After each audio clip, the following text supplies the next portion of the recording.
ప్రభువు మాట్లాడాడు.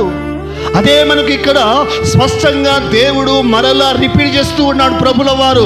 నీవు నన్ను ఎరగకపోయినా, అంటే యేసు దేవుడని, యేసు రక్షకుడని, యేసు ప్రభువని, యేసు గొప్ప దేవుడని, ఆయన చనిపోయాడని, ఆయన గాయాలు పొందాడని, ఆయన నీ కొరకు నా కొరకు రక్తమును కార్చాడని, కొరడా దెబ్బలు తిన్నాడని, సిలువను మోసాడు అని